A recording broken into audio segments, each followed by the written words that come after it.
Welcome to the Michael Rivero What Really Happened radio program. And welcome to our show today. It is Friday, January 8th, 2021. Thank goodness it's Friday. Thank goodness it's Friday. Thank goodness it's Friday. And we've got a lot to talk about, a lot going on in the world here. The lovely Lady Claire will not be joining us today. She is taking some time away from the radio show and the website to work on a new music project. And she's in the office across the hall right now, pounding away on the notes and the rest of whatever it is that she's doing over there. So Mike is in our control room, twiddling the dials, keeping us out of trouble. And what we're going to do is what we normally do the rest of the week. I'm going to do news until I run out of news, and then we're going to open up the phone lines and let you have your comments and questions and opinions and observations. So let's get right on into it here. Now, the corporate media is really pounding on this horrendous intrusion into the U.S. Capitol building, and they're really trying to, make it sound like it was really momentous. But the fact of the matter is, this is not the first time this has happened. It's not even the second time. There have been 6 other times there have been breaches of the U.S. Capitol building. I mean, it's easier to get into the Capitol building than to get into Google's headquarters here. The first invasion happened during the War of 1812 when the British occupied Washington, D.C. and partially burned the Capitol, and reconstruction took about 4 years. Then in 1914, a German professor, Erich Munter, detonated a bomb in the reception room of the Senate in an effort to stop American support of the Allies. And the following morning, Munter tried to assassinate J.P. Morgan Jr. And then committed suicide. In 1954, 4 Puerto Rican nationals shot 30 rounds from the Ladies' Gallery of the House of Representatives chamber, demanding Puerto Rican independence from the United States. And they wounded 5 representatives, and they were thrown in prison until President Jimmy Carter pardoned them in exchange for the release of American CIA agents held in Cuba. And then in 1971, remember the Weather Underground? They were the bad guys of the day, and just as phony as Antifa is today here. But the Weather Underground set off a bomb on the ground floor of the Capitol to protest against U.S. involvement in Laos. Then in 1983, there was another leftist bombing when the terror group Armed Resistance Unit set off a bomb outside the office of Senate Minority Leader Robert Byrd. And they were protesting the invasion of Grenada. And then on 1998, Russell Eugene Weston broke into the Capitol and took the lives of 2 Capitol Police officers.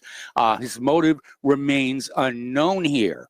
And we're seeing this double standard that's out there where, other storming of parliaments have been good. Storming of our parliament is bad here. Remember when Yeltsin stormed the Russian parliament building with army tanks? The U.S. government was cheering him on. This was almost 20 years ago. And news piece after news piece put the rally organizers' attendance estimate in the headline, pointing out the participants had braved extreme weather to attend and humanized the protesters by reporting on the white ribbon symbol, their chants, placards, and so forth and so on. Now, more recently, or last year, on May 31st, remember there was a Black Lives Matter siege on the White House, and more than 60 Secret Service agents were injured protecting Trump in the aftermath of the George Floyd rioters. And apparently Chris Evans, the actor who portrays Captain America in the Avenger movies, injected himself into the debate surrounding the events of last Wednesday and said, just think of the carnage had they not been white. And okay, so I mean they're playing the race card on this whole thing. Remember, and again, getting on back to those Black Lives Matter Antifa riots. Kamala Harris celebrated them on the Late Show with Stephen Colbert. and was saying, you know, this is a movement. They're not going to stop. And so she thought it was a really good thing that they were out there burning businesses and so forth. Now, here, this is a story from grabbing.com, and they've put together a video montage of 38 corporate media excuses for the rioting that took place in Baltimore.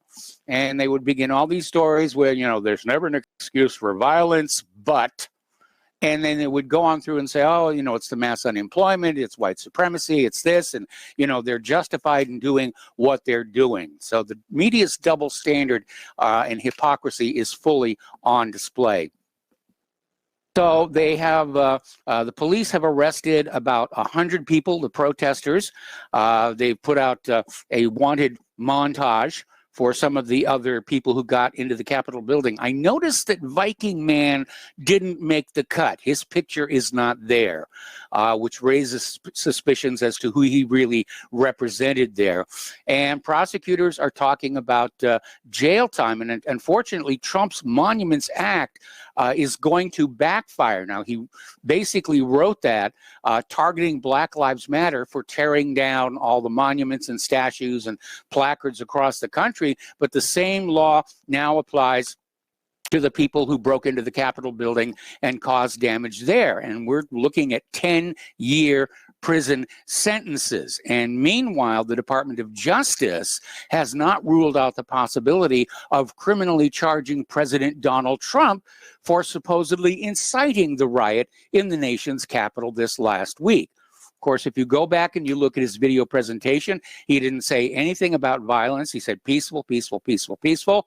And we know the violence was engineered by Antifa and various other agent provocateurs here. Now, the mayor of Washington, D.C., pardon me, has extended the current state of emergency until after Inauguration Day. There's concerns there's going to be another huge crowd of Trump supporters on Inauguration Day. Supposedly, there's going to be a regathering of Trump supporters tomorrow. So we'll see what happens with that here. Now, interestingly enough, Maryland's Governor Larry Hogan is saying that they were denied permission to send the National Guard to Washington, D.C., that he kept calling and saying, do you want the Guard? Do you want the Guard? And he was told, no, no, no. And it was basically a delay of an hour and a half before they were told they could send the National Guard. So again, indications they wanted this thing to be out of control for the corporate media cameras. We mentioned something like this, I think it was yesterday here, but apparently ABC News political director Rick Klein came on out with a tweet calling for the cleansing of the Trump movement. He then deleted that tweet and reissued it with somewhat softer language. But it looks like, you know, they're calling for Soviet-style purges out there. You know, to get rid of Trump supporters, his people who believe like him, who think like him, who are nationalists like him.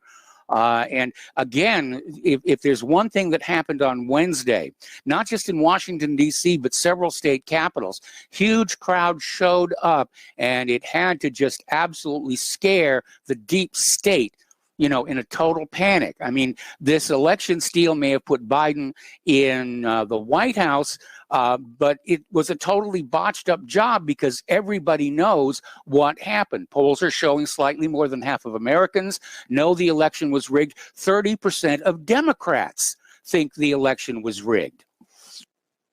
So they're out there talking about getting Trump out of the White House. He's only got 2 more weeks. You know, why the big fuss here?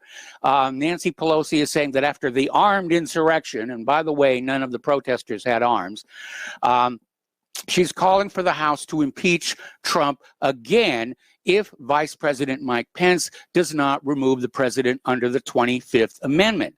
Now, Pelosi is betraying her ignorance here because the 25th Amendment requires not only the vice president, but the cabinet to all agree that the president is disabled or incompetent and has to temporarily step down here. So they're actually wrong in pushing for that.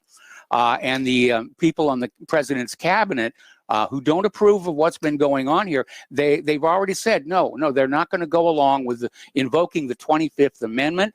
Trump wants a smooth transition. We're going to make that happen. So they're basically hitting this reality check here over in the Congress, because 2 weeks is probably not enough time to get a meaningful vote on impeachment in. Now, this has nothing to do with the president and his performance. This is about damaging him so badly that he can't rerun again in 2024 like he's already announced he intends to do. And they're absolutely not going to allow him to get back into power, because he'll be annoyed with a lot of people here. Now, Nancy Pelosi, again betraying her ignorance, called the Joint Chiefs of Staff Chairman Mark Milley to ask what was being done to prevent Donald Trump from launching a nuclear attack, saying that Donald Trump has become unhinged. And again, she's displaying her ignorance, because there's something called the two-man rule. And that is, the president cannot launch a nuclear strike all by himself. That's what they call the two-man rule.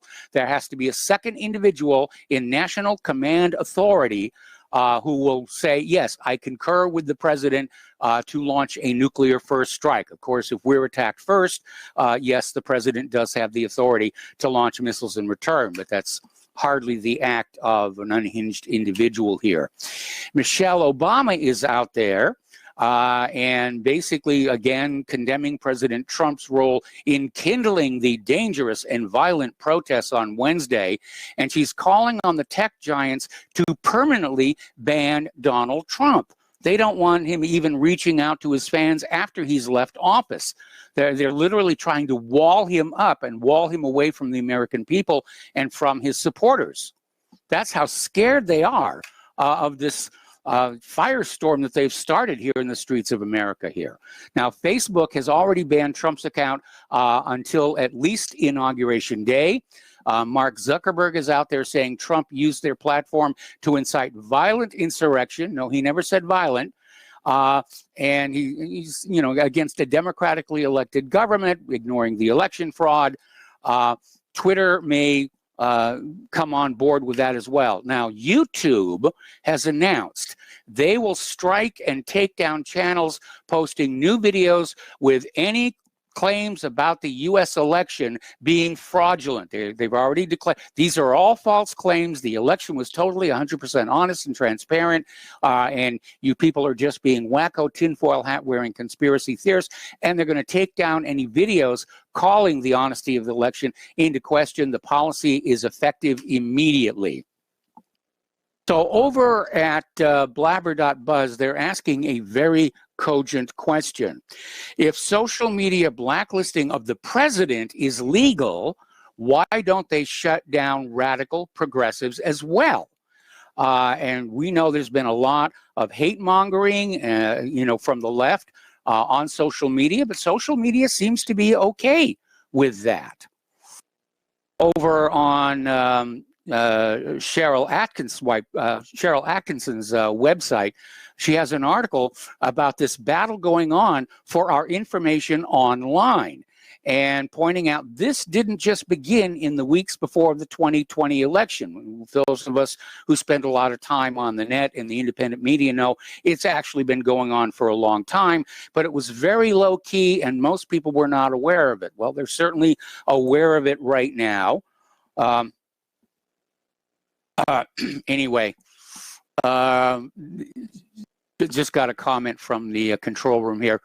So they're concerned about, follow the money. Tens of millions of dollars are being poured into the move to so-called fact check and shape online material. And of course, the money, unfortunately, has a tendency to get its way. Now, the corporate media is already using Wednesday's disturbance to call for even more internet censorship. And, basically, they're out there saying, well, they want the independent media to go away. We're competition for their advertising dollars. We call them out when they make mistakes, and they tell you lies like Saddam's nuclear weapons. And they want to be able to go back to lying to you with impunity because that's where their money and prestige and power and authority come from.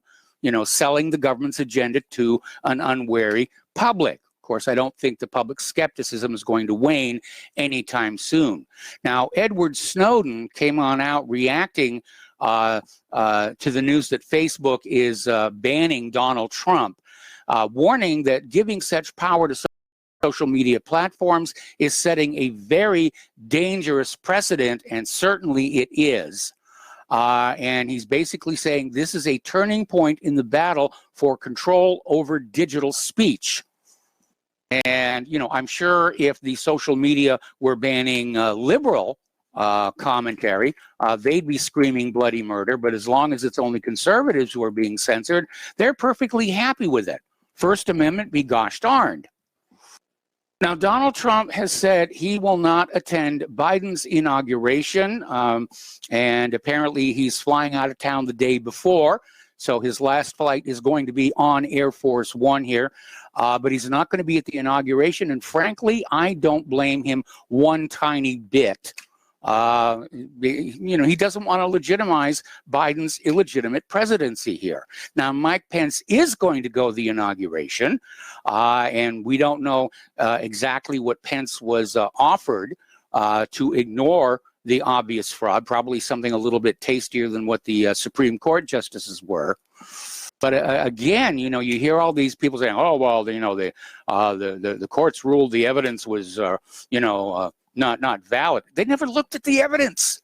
Not once in all the lawsuits that were brought. Every single one. The judges used technicalities to avoid.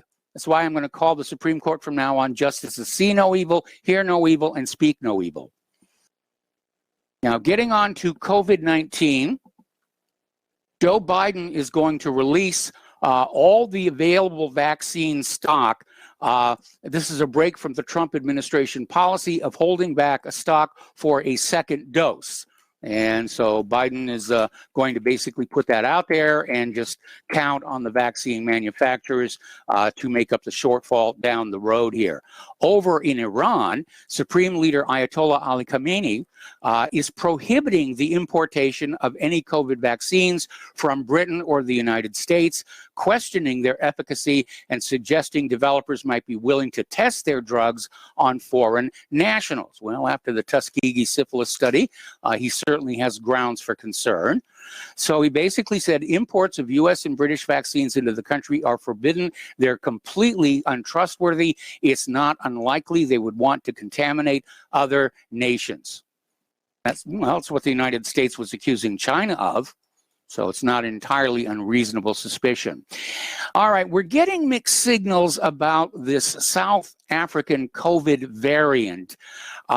Basically, both Scotland and England are justifying their new intensive national lockdowns on the idea that the South African COVID variant is immune to antibody treatments, and yet we're seeing other reports saying that it is no more infectious and just as susceptible to the vaccines as the current strain that is out there. Over in California, Californians are being told to stay within 120 miles of their residence. The only exception is essential travel, and they're saying that you've got to stay within 120 miles of their residence. Now, in the cities, that's not really a problem. In the more rural areas, agricultural areas, rented lips, that may be a little bit more difficult. Over in Great Britain, it's really getting Orwellian out there. Apparently, officers are threatening to fine people 200 pounds just for playing in the snow. And apparently, they fined some friends for driving 7 miles to go for a walk in the park, claiming their cups of tea counted as a picnic. It's insane here.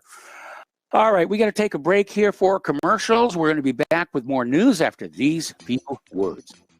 Welcome back to our show here, and again, a friendly reminder that as we head into the year 2021, Republic Broadcasting Network needs your continued support so that we can go on bringing information to the public that they need to have to make good choices. So once again, the postal address where you can send a check, money order, or if you prefer anonymity cash, is Republic Broadcasting Network, 2251 Double Creek Drive, number 302, Round Rock, Texas, 78664. The phone number where you can make a credit or debit card donation is 800-724-2719, extension 3. The network thanks you. And of course, all that contact information is at the top of republicbroadcasting.org.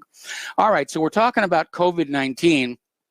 And apparently, 3 physicians have written an open letter to President-elect Joe Biden begging his administration, to manufacture and mail free N95 masks to every American to protect against the explosion of what they're now calling the super COVID. You know, it's a bird, it's a plane, it's super COVID. And that's, of course, going to be very expensive, but whoever owns stock in the companies that are making these N95 masks are going to get much richer than they already are. Little bit of common sense breaking out in South Carolina.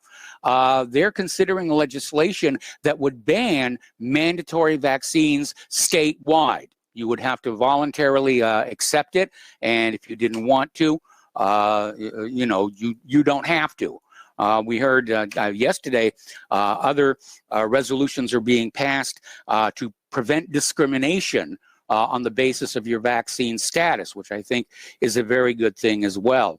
Our local church actually has been calling people and saying they're going to arrange for vaccines to be available to the church members.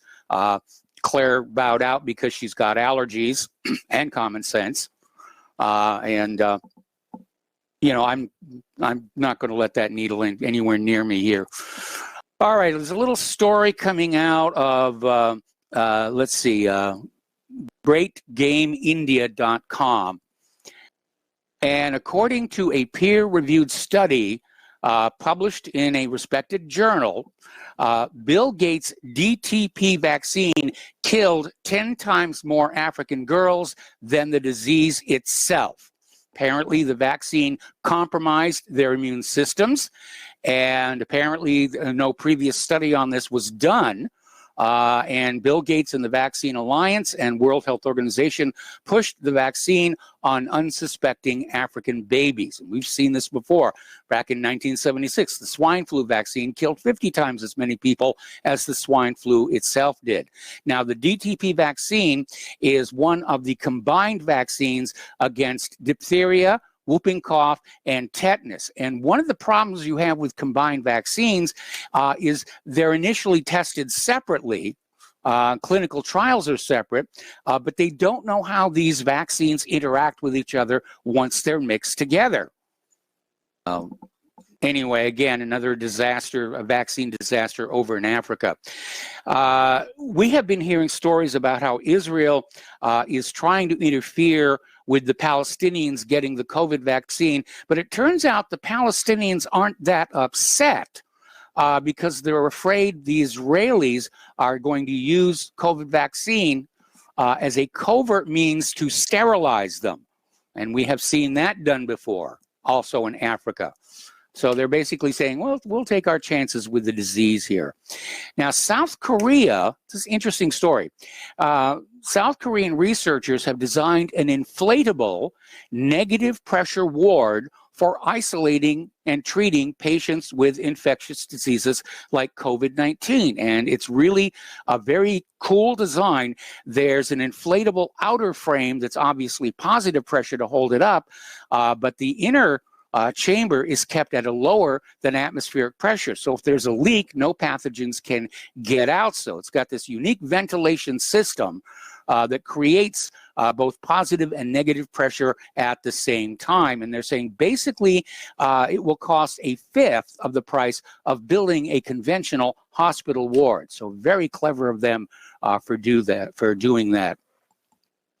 Okay, story coming out of Tethasta.com here. Apparently, in Surbiton, there is a fake vaccine fraudster who injected a woman, 92 years old, in southwest London and charged her 160 pounds for it.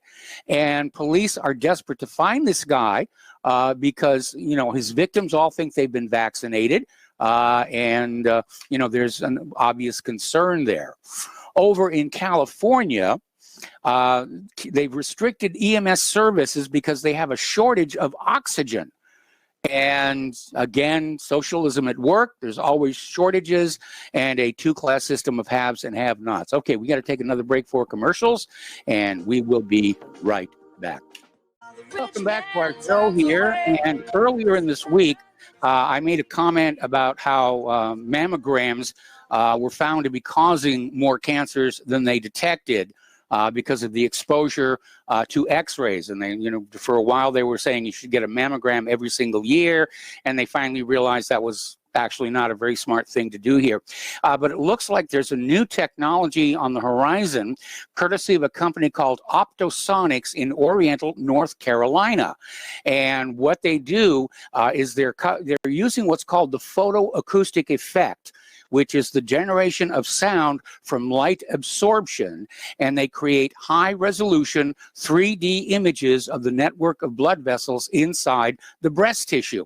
And the idea is that because tumors induce the creation of additional blood vessels, there's going to be a brighter spot and more vessels obviously feeding into the mass. And so there's no radiation involved. There's no compression of the breasts involved. So good job. You know, they're making some good progress out there. All righty. Getting on to the economic news here. After all the fuss about whether it was going to be $2,000, $1,200, or $600, apparently the IRS is saying that some taxpayers aren't going to get the second payment. So they're not even sending it out to all the people who got the first payment.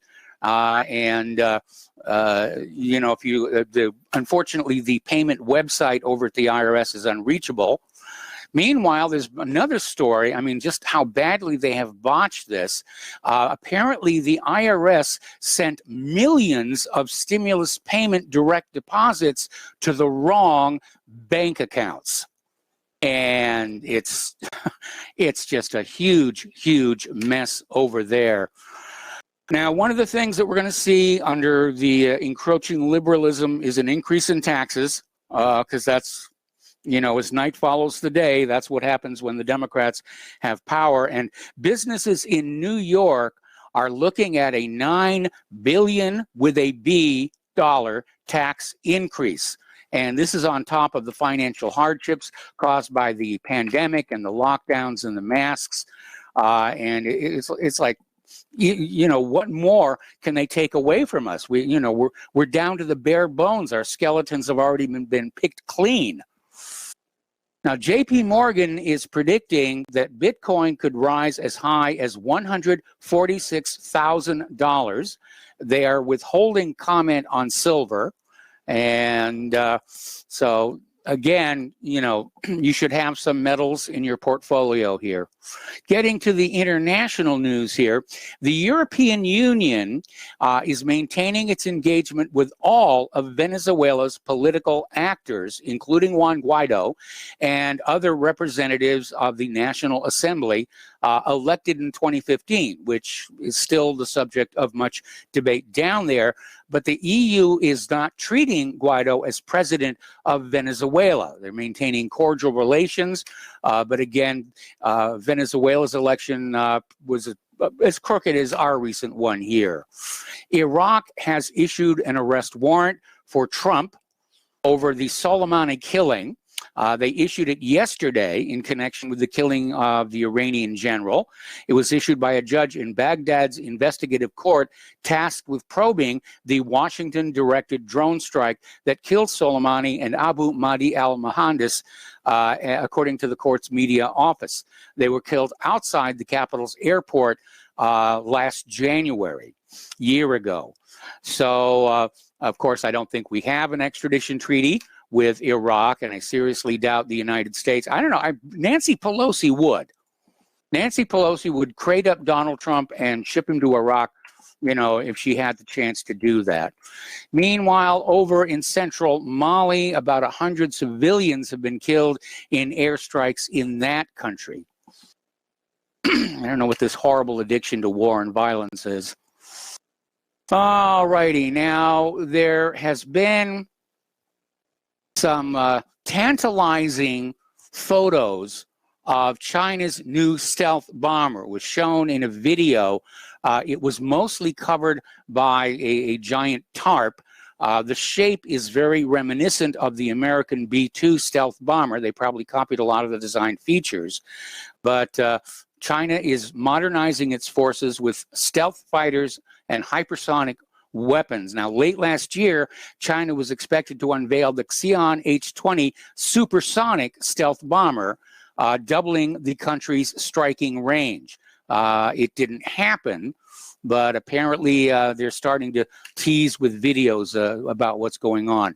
Speaking of videos, there's another video we have linked to the front page of whatreallyhappened.com, and it's basically a demonstration video of the Russian super burst gun. It fires 10,000 rounds per minute, and, you know, heavy caliber, and they basically fired a bunch of missiles at a submarine, and the Russian super burst gun picked them all off before they could reach the targets. That's a very, very impressive piece of hardware there.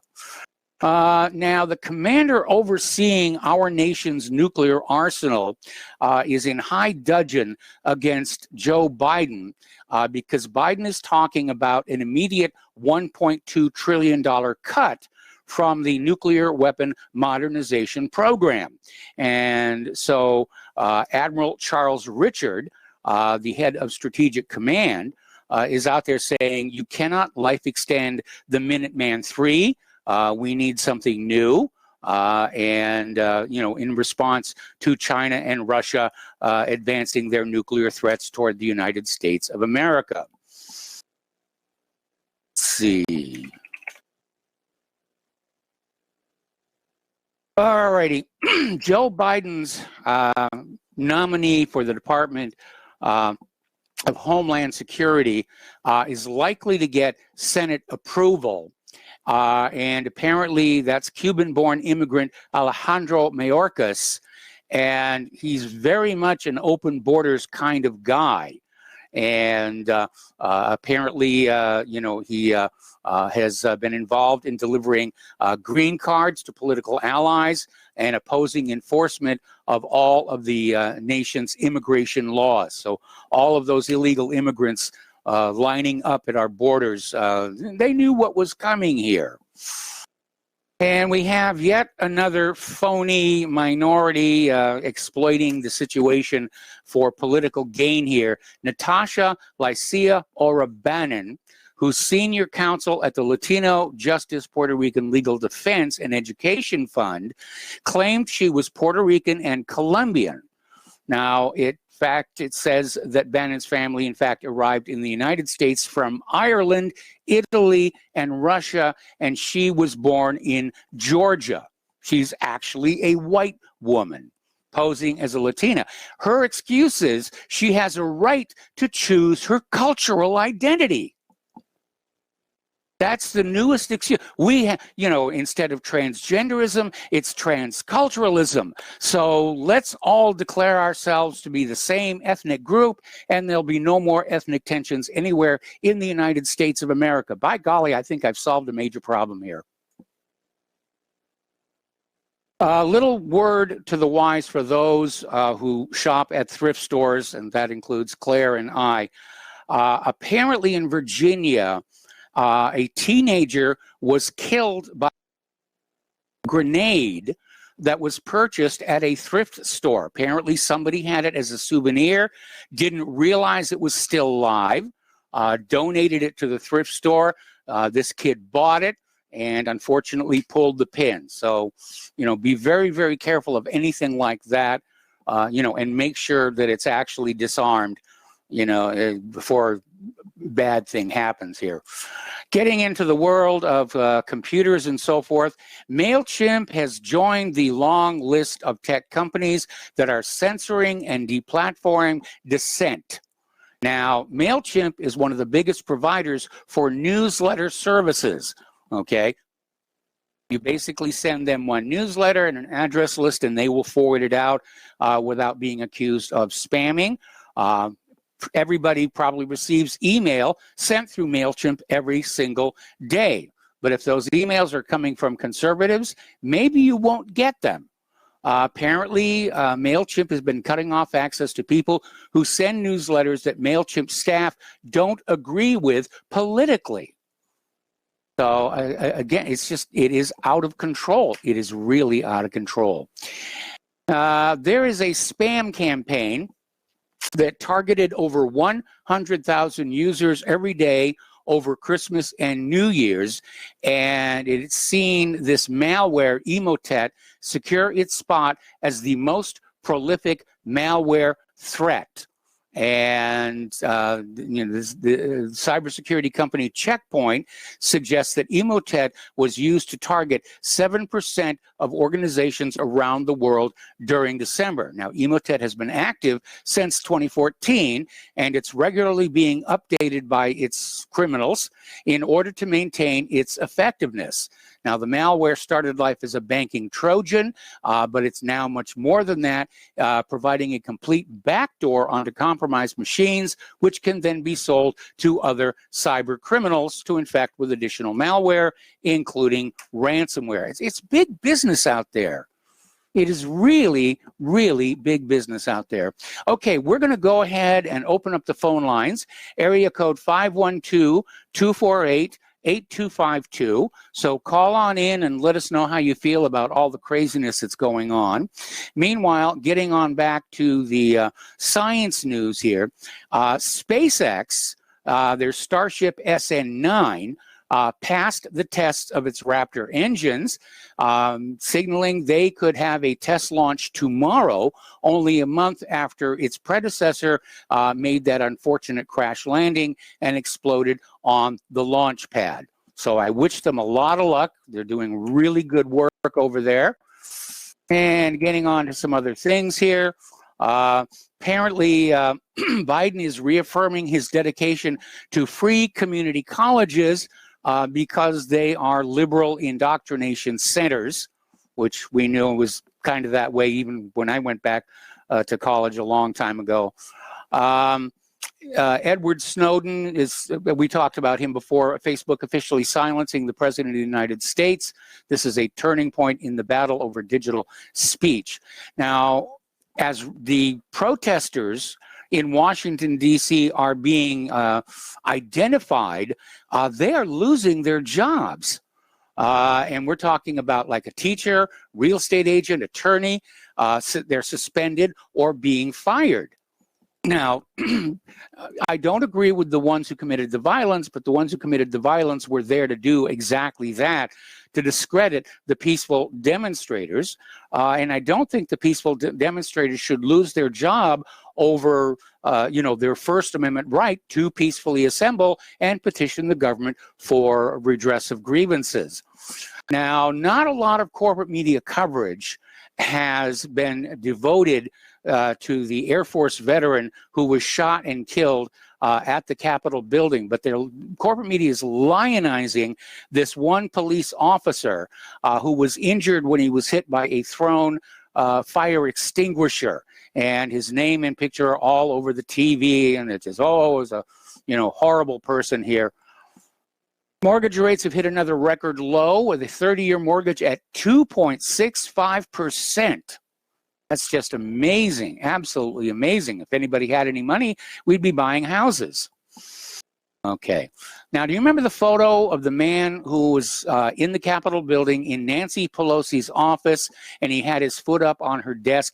He has now been arrested, but apparently somebody looted a bunch of laptops from the Capitol building, including one from Nancy Pelosi's office. So we'll see what's going to happen there. Apparently, Dr. Peter Meacher received an oversupply of vaccine, and it sat unused. 300 doses sat unused in a freezer for 2 weeks here. Okay, we're going to start taking phone calls now. Al in Canada. Hello, Al. Welcome to the show. What's on your mind? Am I actually online now, Mike? You're on the air. Oh, I didn't hear that noise. I'm sorry. Okay. So I called when you were mentioning about these idiots want to send N95 masks, to Yes. all the people in the United States. Have you ever used one, Mike? Yeah, we got a box of them when this whole thing first came out. They're very uncomfortable. Yeah. After about 5 minutes, they get wet inside, and of course, Yes. as it gets wet, it gets harder and harder to breathe because you're actually plugging up the material. I've never heard of something so stupid in all my life.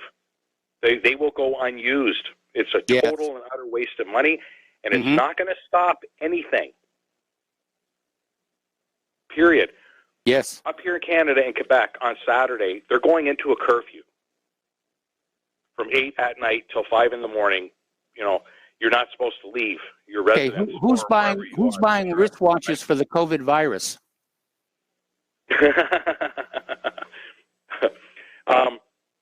And so where I live, they're going to follow suit in another week, and I know that's going to happen. Mm-hmm. And the thing is, as I've stated before, I'm pretty sure I had it. I know someone else that did. Mm-hmm. And, I don't really care if people believe me or not of whether I had it. And I don't even care if I did or not. What I care about is, do I have the antibodies? That's all I care about, because whatever this is, it's never going to go away, and it's been here for a lot longer than they're saying. Yes. It's been here for probably 2 years, if not longer. This, whatever it is, like this super bug. And yes. I think, because I know, now, I'm starting to really think about how I felt, and it's still like right now, it's really affecting my throat. I've never had my tonsils scooped out, and they're inflamed. Right? And I had this about 2 years ago, and it lasted for about 2 or 3 months. It was insane. That's pretty bad. Yeah, I know. But it wasn't. But here's the thing, though. It wasn't strep throat or anything like that. But back then, I actually went to see my doctor about it. But he said, you still have your tonsils. So anything that you do that's going to, inflame the inside of your mouth, whatever it is, that could affect it. So, drinking, smoke. I don't smoke. Drinking, smoking, that sort of thing. Hey, Al, I got to put you on hold. Don't hang up. Going to come right back to you after these few words. Welcome back to our show here. We're still talking with Al in Canada, who apparently had COVID-19 for 2.5 months, I think. And if you could just sort of pick up where you left off. Well, I don't know if that's what it was. It was about 2 years ago. Okay. I misunderstood. Yeah, but I'm having the same thing now. The exact same thing. Okay.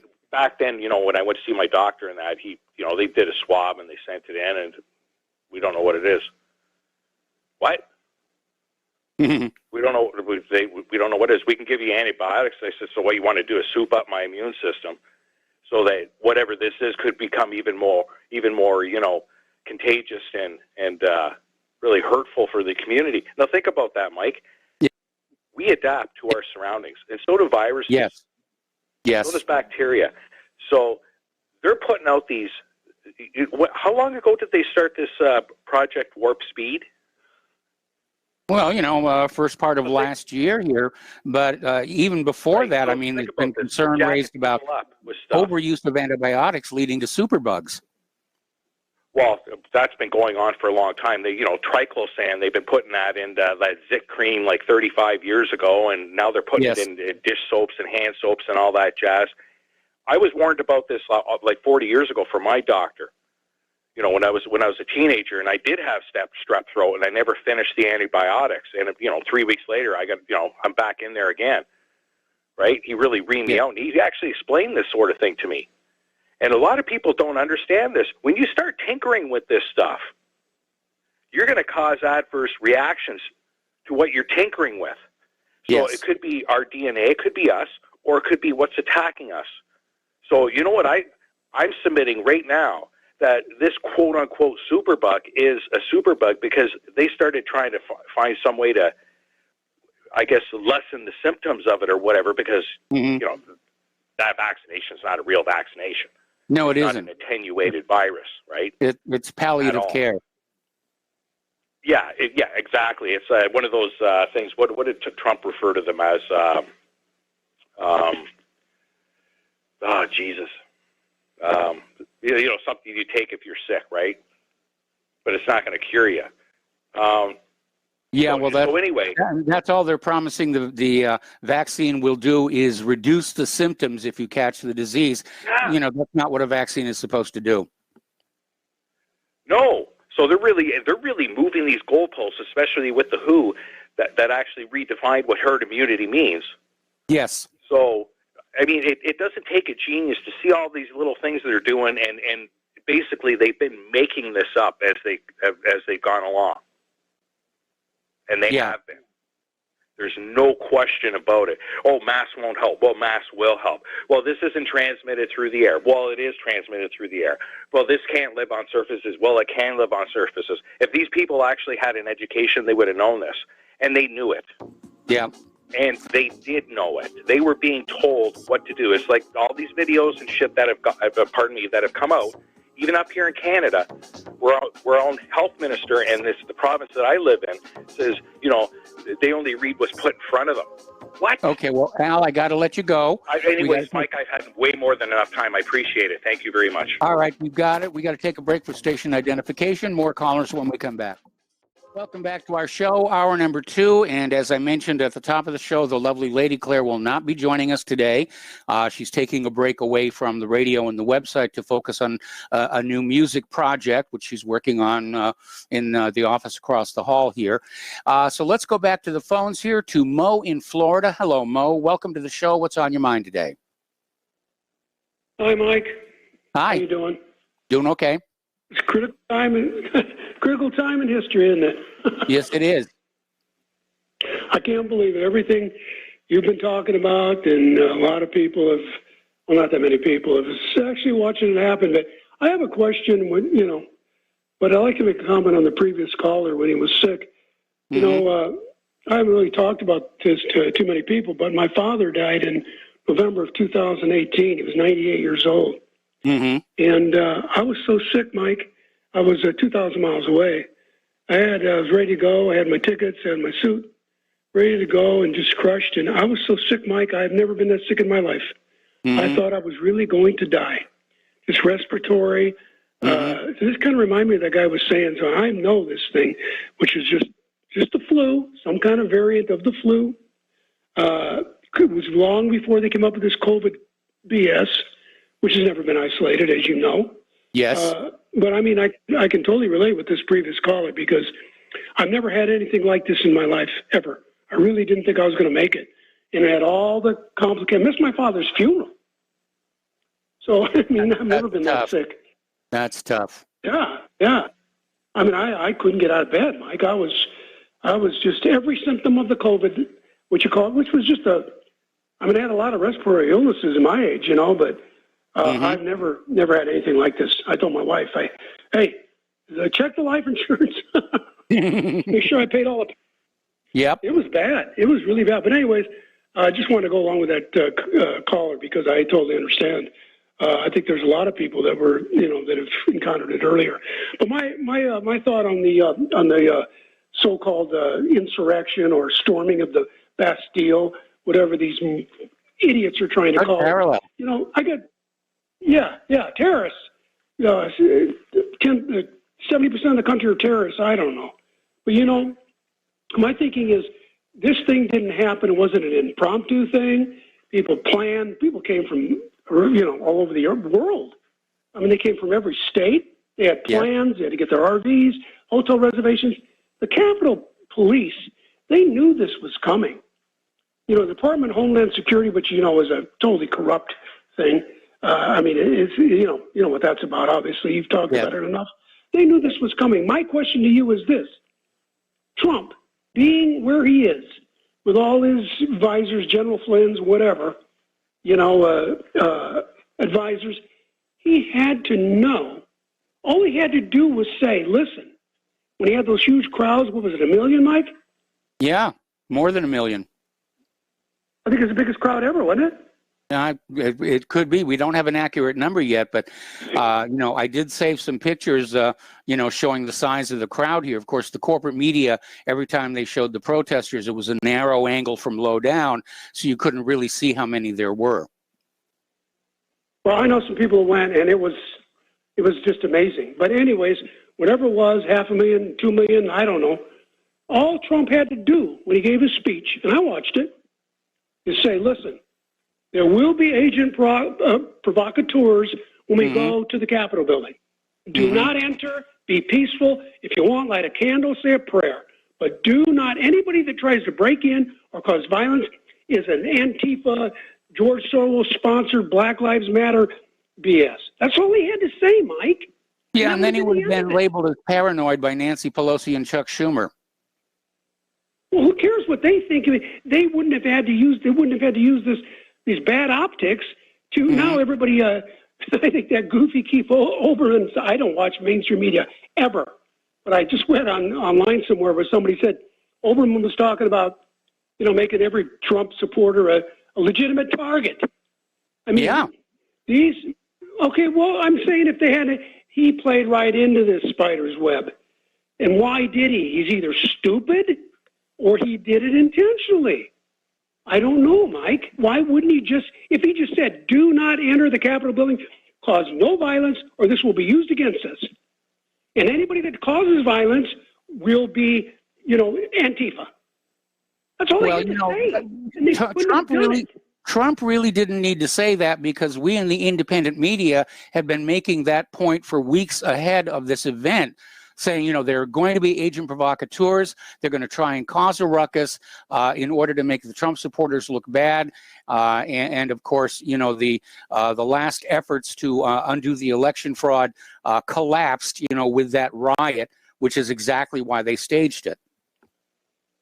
I understand that. You did. Okay. And a lot of you, yes, you did, Mike. What I'm saying is, if he'd have said that was part of his speech, would have ended it, then there's no way that could have happened. Those people would not have allowed it.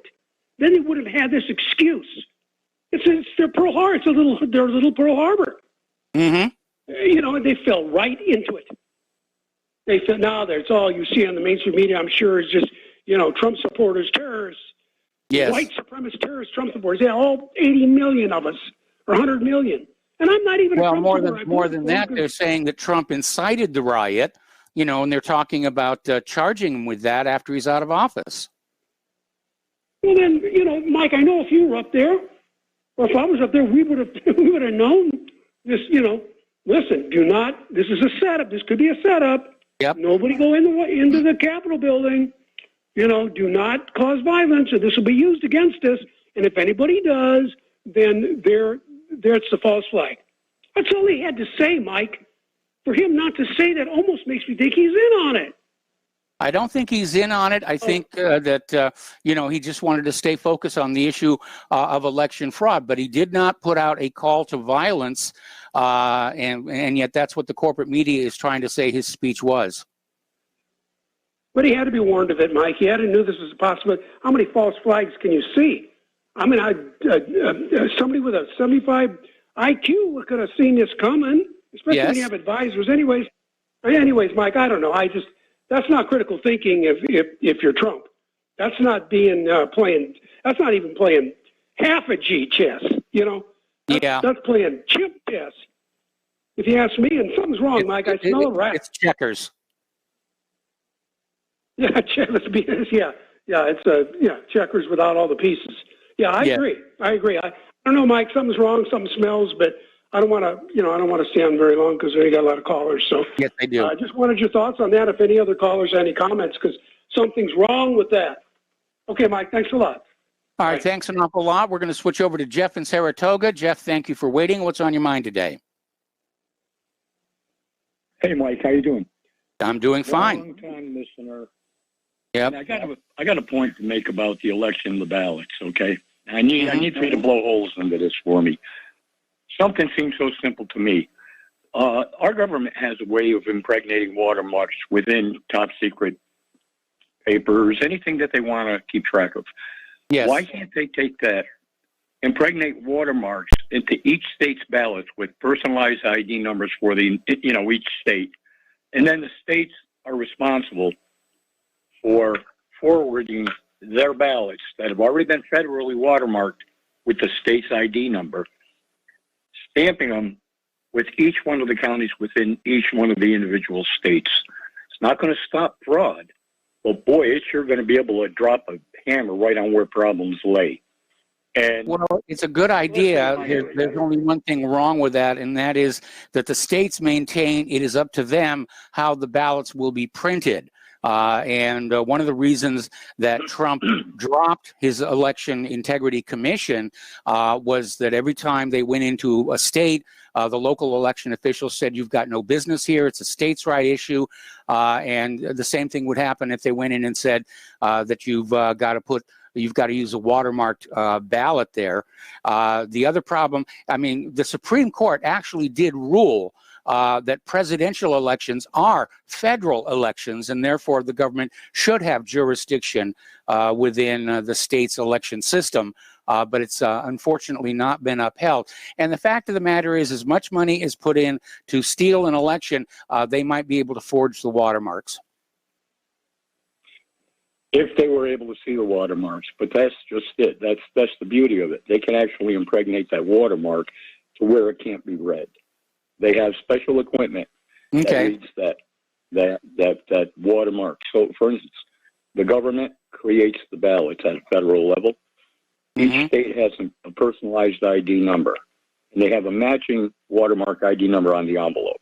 They can send those ballots to the state. Let's say New York is state number 1. God forbid. And they have a indelible watermark, unable to be read or copied. Okay. They receive all of their ballots with that same number, denoting that those are New York ballots. When the New York State Department of Elections forwards each one of the ballots that they receive from the feds to the individual counties, each county is stamped with the county stamp. Doesn't have to be hidden. It could be stamped on the envelope and the ballot. Well, you have to take it down to the district level, to the congressional district level. Every district in the United States of America has a different ballot.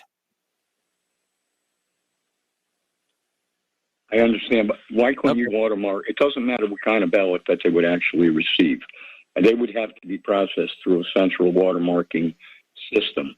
So it doesn't matter if you have a two-faced ballot, a line item ballot, a single ballot, a mail-in ballot, an absentee. It doesn't matter. Any ballot that is processed from a central committee or a central agency, and it goes through the same process. So anytime, if you receive a bulk, if there's a drop of invalid ballots right away, if you can't follow those numbers back to the origin, they're invalidated.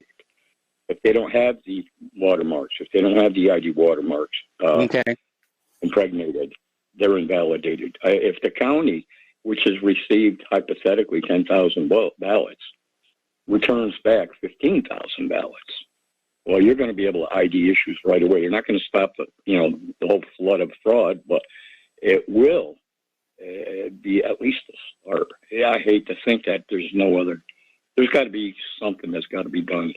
Well, there was a True Vote system that was out there. That was pretty good. And there's the True the Vote organization, blackboxvoting.org. And if you look at my main page at my website, up on the top left, right underneath that hideously outdated photo of myself, there's an article I wrote on how to have honest elections. And the main point about it is all the computers are taken out and all the counting is done by hand. And if you read that article, you may find it may not stop all the fraud, but it's definitely going to make it much easier to spot. I absolutely like that idea. And just expunging on that a touch, if you take counties that turn their votes, the counties have to publish total votes that they've received. Yes, then that's exactly right. By each county, then that number by each county has to be accrued per county, per state, and that state total should also have to be printed. So now you have a back check. You can, well, there's 120 counties. They've got 8,500,000 ballots. All of a sudden, the state comes back and says, "No, we got 925,000 ballots." Mm-hmm. I mean, if you just back check well, we saw a lot of that in this last election where there were more votes than voters, and people were pointing that out, and the courts just sat there and said, no, you don't have standing, or some other legal excuse to just not allow the evidence into court. Now, apparently Dominion Voting Systems is getting ready to sue Sidney Powell for defamation here, and that's going to be interesting because that opens up a discovery process where Sidney Powell can present the evidence to prove that she did not defame them, that in point of fact she was reporting accurately on what was going on. Yeah, once that door is open, both sides have access, correct? Mm-hmm. Correct. Well, Mike, I want to thank you for your time, and thank you for a forum. Thank you. You really are. Well, thank you for the phone call. We're going to switch over to Jeff in Saratoga. Hello, Jeff. Welcome to the show. What's on your mind? Okay. Oh, I'm sorry. That was Jeff. My mistake. Then we're going to Bruce in Texas. Hello, Bruce. Welcome to the show. What's on your mind? Yeah. Hey, Mike. Hey, I just want to mention that previous caller stated that, Sidney Powell, or I think you stated that, this will open up discovery. Remember what happened? Well, those of us who weren't, or those of you who aren't familiar with the proceeding, Jim Fetzer, he thought the same thing. Oh boy, well now I can go into court when they sued him over Sandy Hook. Well, yes. The judge, these corrupt judges can just disapprove anything that you want to present. They're kangaroo courts. So yes, drop that. It's not going to happen. The justice system is just as corrupt as the election system. Yeah, all the way up to the see no evil, hear no evil, speak no evil. Yeah. When I saw what happened, that I don't think that'll ever happen again. We're heading head first into 1917 Bolshevik Russia tyranny. Yeah, I'm afraid you're right. Yeah, and I saw the opportunity with that many people. And I don't know if I'm going to Fed post here, but, remember what happened in Iran in 1979, the Islamic Revolution. I mean, they could have gotten to the point where they demanded a review of the election and fair elections. Is that an unreasonable request out of a representative government that the damn votes be counted correctly, and then once the votes are counted correctly, well, then everybody is released. That would have got the whole world on notice that this is a corrupt country. Even Russia is lecturing us about not coming up to democratic standards. Right. Yeah. Man, just peeking at MSNBC and Andrea Mitchell Greenspan sitting there with someone else talking about locking up conservatives, locking up Trump supporters. They're going after us with it's 1917 Russia. It's coming down, and it would have came down whether that happened or not. And it's just a very serious situation. I hope we're awake to what the hell the repercussions could be. This is kind of an easy chair audience, and I don't want to be too harsh on that, but I'm kind of a fighter still, And we need to get our fight up. We need to quit laying down. I mean, if there's a few Antifa, there's a few Feds involved, well, we can just flip the tables on them and just use what they give us and then, out them and deal with them later. Another thing, too, on the pandemic, do you recall that those soldiers that were getting diagnosed up in Washington State, was it, with some kind of a respiratory illness, and they said it was due to vaping? And that was I remember seeing that. 2018, 2019. Yeah.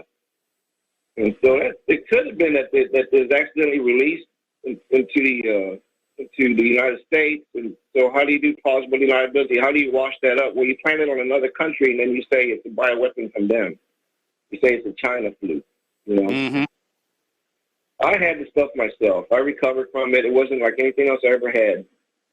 And there's a few people who I question that say that, oh, there's no viruses. This whole virus is a fake. How do you get the whole world to fake the virus? It's like, how do you get the whole world to go along with a fake moon landing? You can't. Well, there's definitely something out there making people sick. But we had that story by this epidemiologist the other day. He says most of the cases being reported for COVID-19 are actually the ordinary seasonal flu, and that's why there are no numbers for this year's seasonal flu. CDC stopped counting, actually. And again, there's no question that COVID-19 has been exploited for various agendas and political purposes, including the mail-in ballots, which is where a lot of the fraud took place in this last election. Yeah. Anyway, listen, Bruce, Bruce, I'm sorry, I got to let you go. We got to take a break for commercials. We got more callers waiting on the line, and we will be right back. Welcome back to our show here. We're going to go back to the phones to Apostle in New Jersey. Hello, Apostle. Welcome to the show. What's on your mind today? How are you, Mike? Mike, long time no talk, but I'd like to wish you and Claire Happy New Year. Well, Happy New Year to you too as well. Okay, I just want to give your listeners a little hope.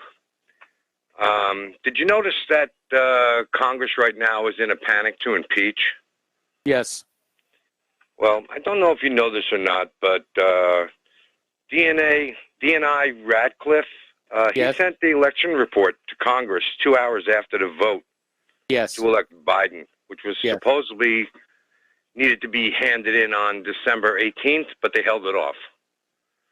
2 hours after their vote, DNI Radcliffe handed it in. Yep. Which, if Trump wants to, he can enact Executive Order 13799, and we'll have the option to arrest for treason, because now it really has to be heard. Yeah. And if you think about it, they have 5,000 National Guard troops in D.C., and they're going to be there for a month.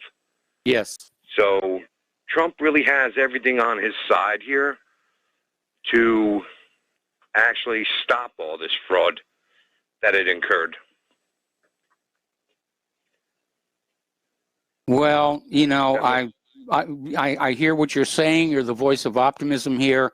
But at this point, the coup plotters, you know, have gone too far.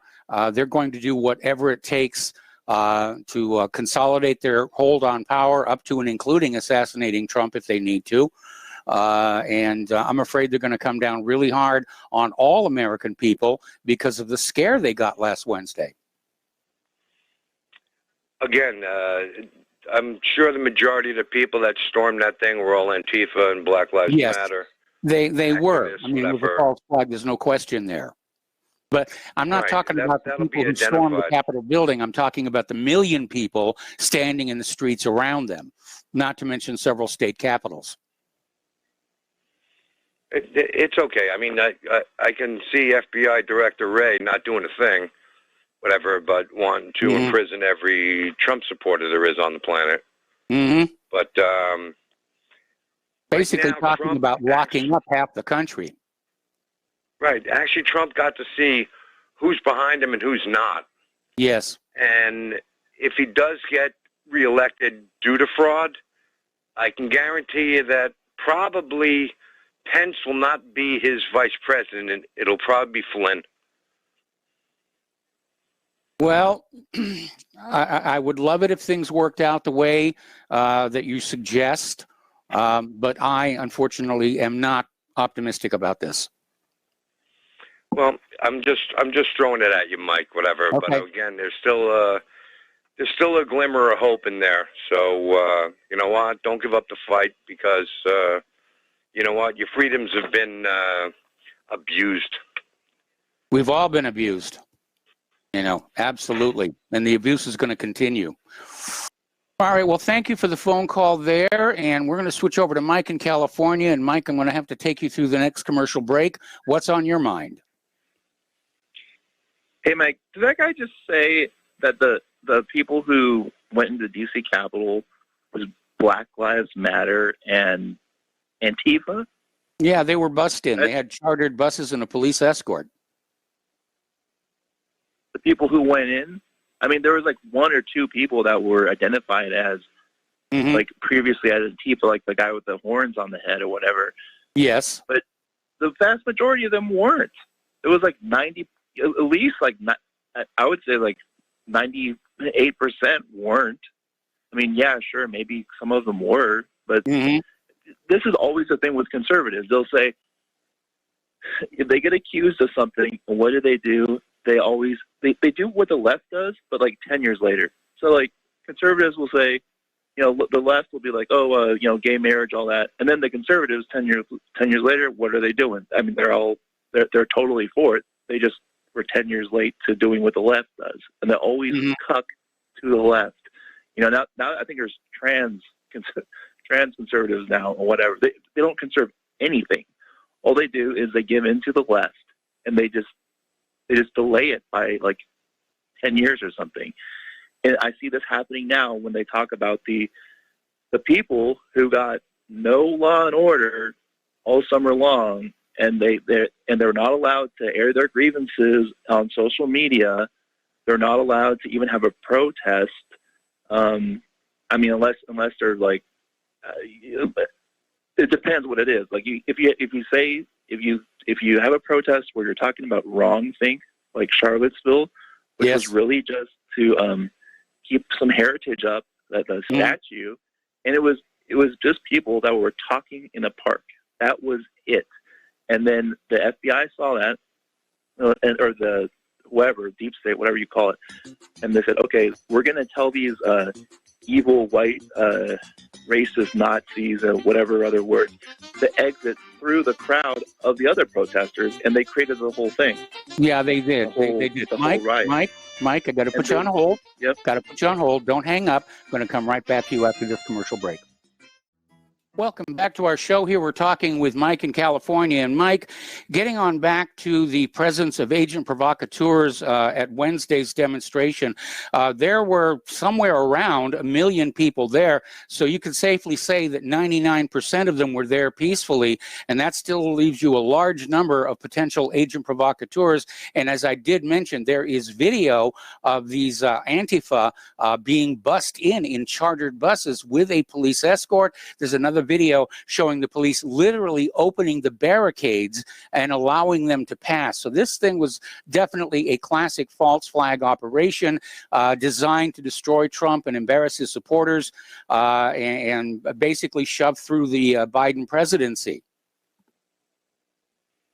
Well, it is to their advantage, but you know, is a lady who got shot, was she Antifa or whatever? Look, I hate Antifa, but I really she wasn't shot by Antifa. I mean, she's ex-Air Force. She was ex-Air Force and a Trump supporter, and she was shot by an officer of the Capitol Police. And the witnesses around her said she wasn't doing anything. She wasn't armed. She wasn't a threat. But they just basically opened fire. Right. But what I'm saying is, like, she's a genuine person. Like, Bake Alaska is an idiot, but he's definitely not Antifa. He was there. There's a lot of people who were there who were not Antifa.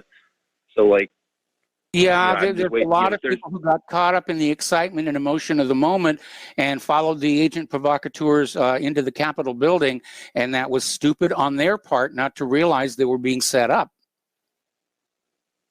And here's the other thing too. When the Capitol Police, there's two news articles, New York. What is it? New York Daily Times or New York Daily and some other one, really big news agencies. But if you type in, what was it, like refused FBI Capitol Police or something, the Capitol Police refused to accept assistance from the FBI and what was it, some other, I think, National Guard. The Maryland National Guard, they were delayed an hour and a half. Okay. Well, the thing is, I think if they really wanted to, and so this kind of goes to your theory, like they could have stopped it if they wanted to. They could have more people there to begin with. Yes. But look at the optics of it. You got these people waving Trump flags. A lot of people already hate Trump, and he's on his way out. And so now they can use this against all conservatives or any dissent. That's exactly why they did it.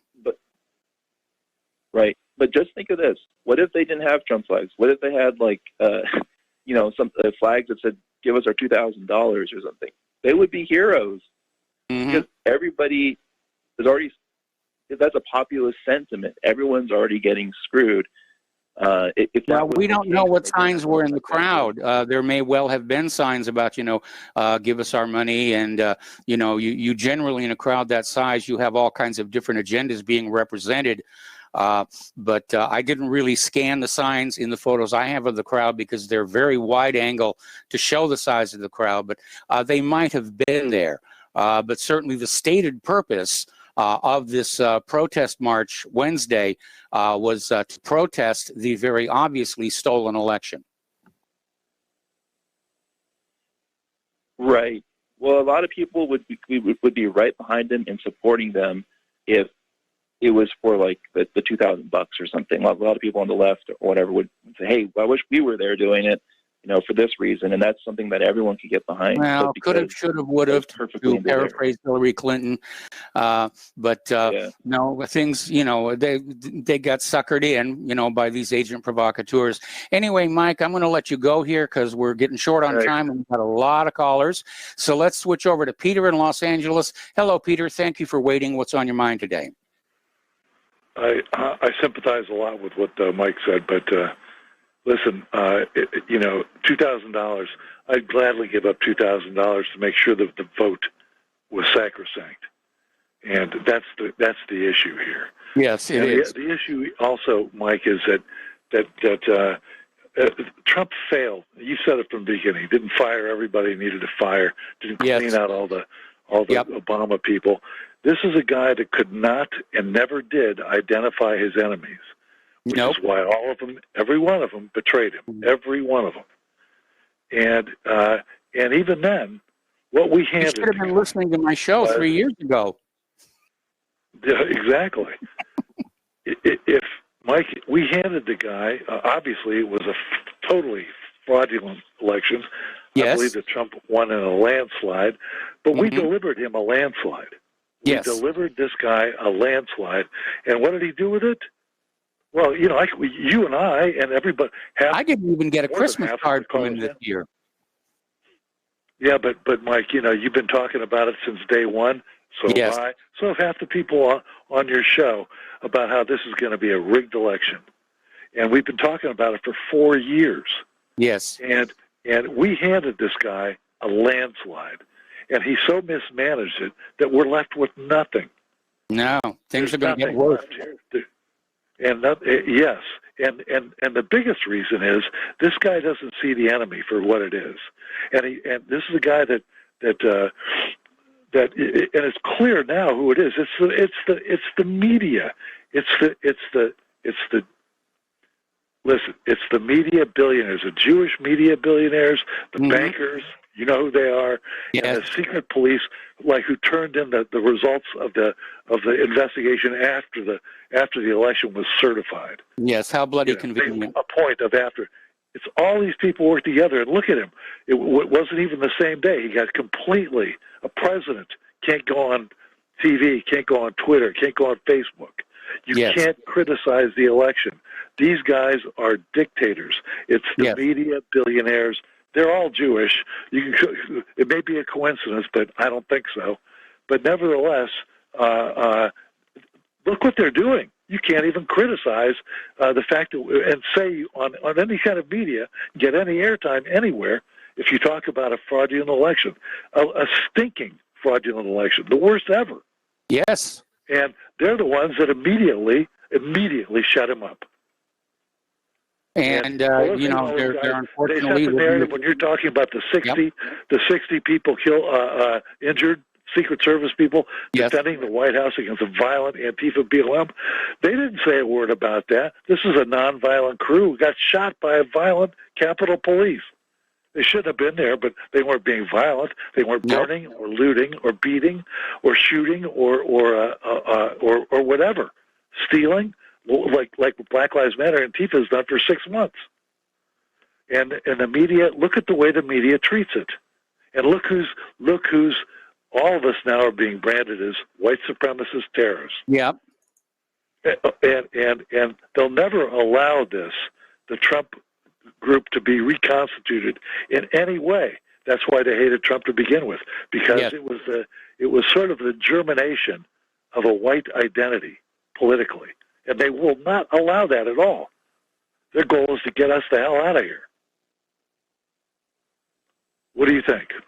Well, I think by the time they get us out of here, there's really not going to be all that much left of the place, for them to enjoy. It's just deteriorating so rapidly, especially in the big cities. And I think a lot of these people who are, trying to basically take over the country are working from an image of this country as it was 20, 30 years ago.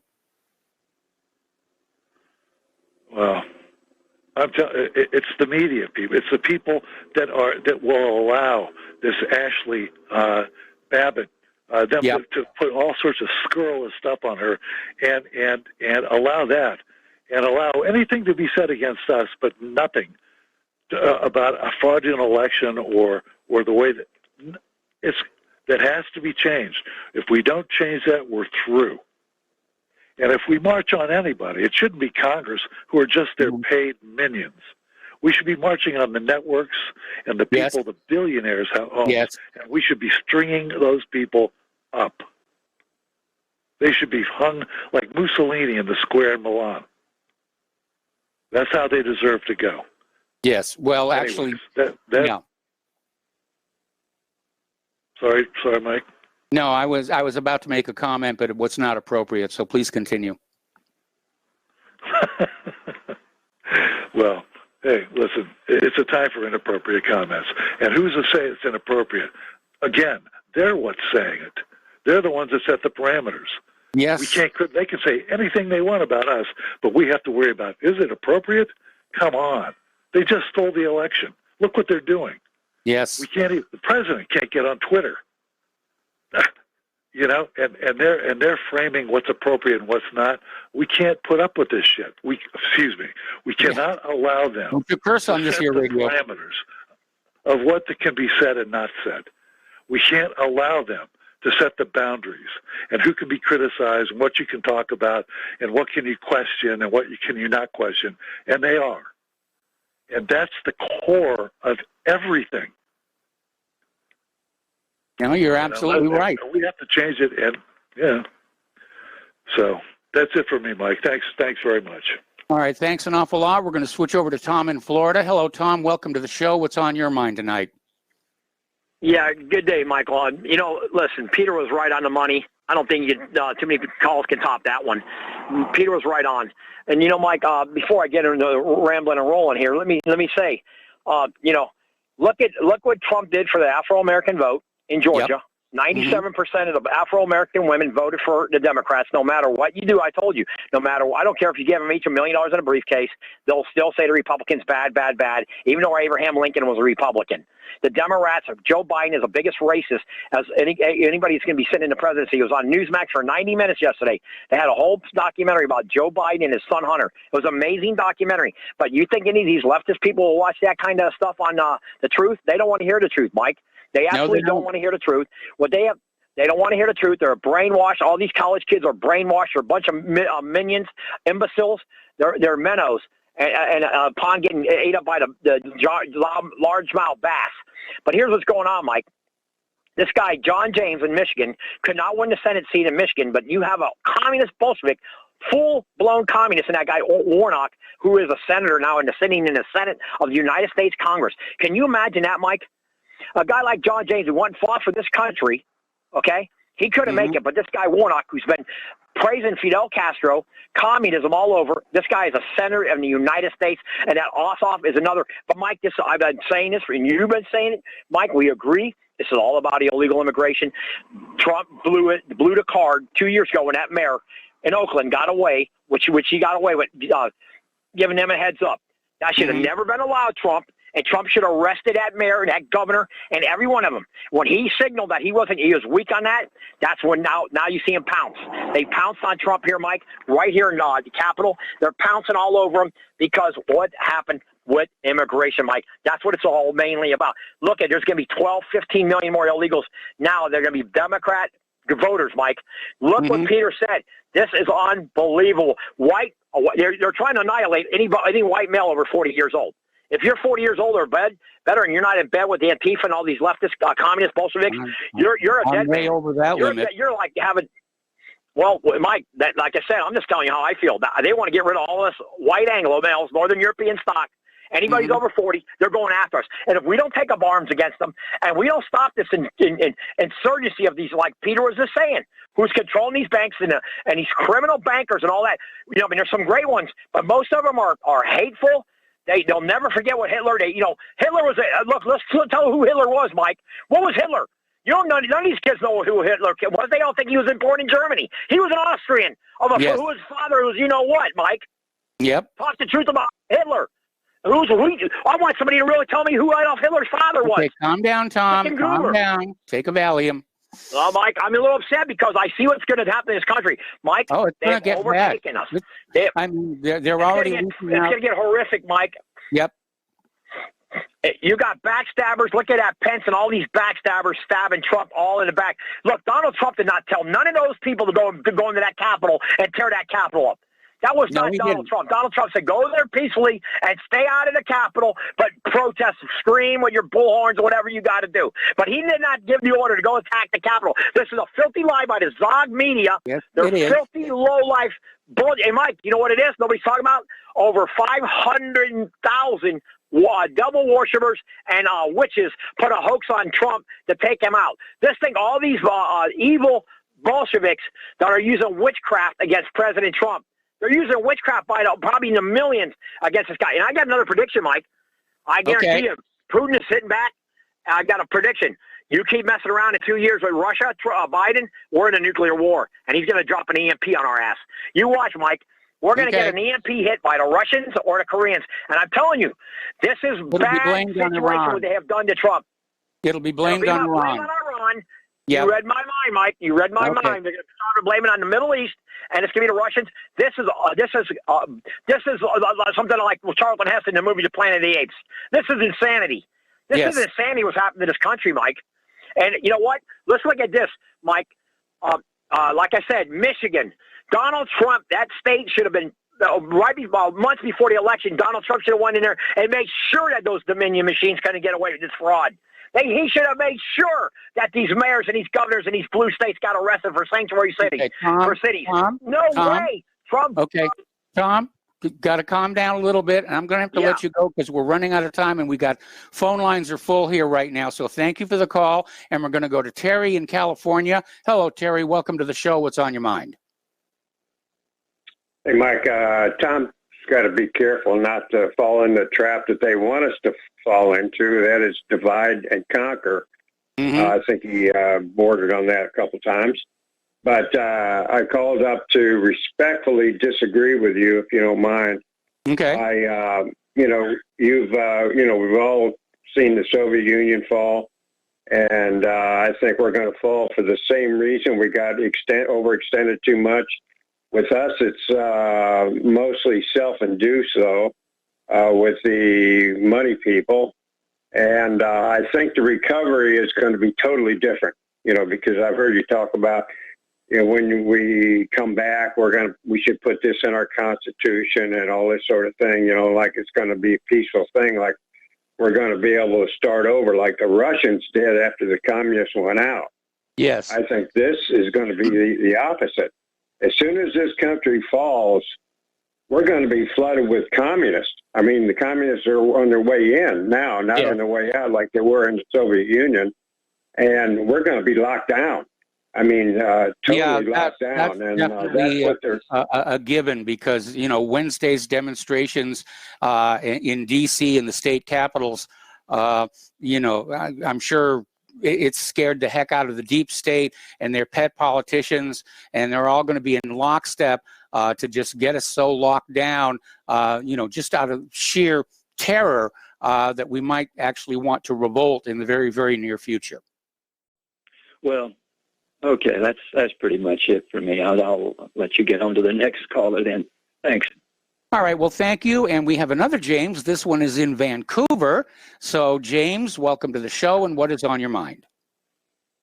Yes, good afternoon. This is a situation where the patriots and, the people that supported the president were outflanked by the intelligence communities that run the operation. For example, the media, you're looking at the CIA, the Justice Department, you're looking at the CIA, all the judges around the country, again, can be controlled by the Central Intelligence Agency. And then you have the governors and all that mess that through the elections, they're controlled by the CIA. And obviously, it's not all Jews. That's not going to fly. But anyway, and what you're going to have to do, if you want to get rid of that, then you're going to have to cut the CIA off at the head, at the top tiers. Once that's done, then, okay, you can go on and have a country again. And I think I'm sorry about what happened in Washington. I'm very sorry about that girl getting killed, and perhaps there were other people killed as well. Well, there was a total of 4 dead, 3 from medical emergencies. One of them there's a video of a Capitol policeman actually pushing a protester off a balcony at the Capitol building, and we don't know what happened to him. And then, of course, that Capitol police officer died of his injuries after being hit in the head with a fire extinguisher. It was ugly. I'm glad that more people were not killed or injured. But again, this was a setup to destroy Trump's image and support in the world, and all this talk about impeachment and 25th Amendment is to damage him so he cannot come back in 2024. Yes, and I think Donald Trump, to be fair, tried to do many things in his presidency, and he was simply blocked. I think, he tried to do things. He did a lot, but I think he tried to do other things that people mentioned. But simply, there was the inertia of all of this mass intelligence agency, you see. But anyway, okay, well, thank you for taking my call, and, maybe perhaps we'll talk to you next week then. All right, well, that would be a really good thing. And let's see, the phone lines are empty, but we're almost at the end of the show. Apparently, General Michael Flynn has now been banned from Twitter. So it's really getting out of control there. And we're just now getting word that the D.C. National Guard may carry firearms ahead of the inauguration. So, the people really did put the scare into them last Wednesday. And I am very, very concerned that they're just going to try and establish a real hard dictatorship just out of fear that the American people have finally woken up to what's really going on here in terms of the crooked elections and so forth. So, again, if you're going tomorrow to D.C. or if you're going on the 20th, peaceful. Don't get suckered by the agent provocateurs. Okay, looks like Ralph Winterroad is filling in for John Stadmiller next. I guess John is still recovering from his trip to Washington, D.C. Cannot wait to hear what he's got to tell us about his experiences on the ground there. Please spread the word of Republic Broadcasting. Spread the word of whatreallyhappened.com. Please donate. It is very urgent and important that you do so. Have a really good weekend, and we'll be back on Monday. Aloha, America.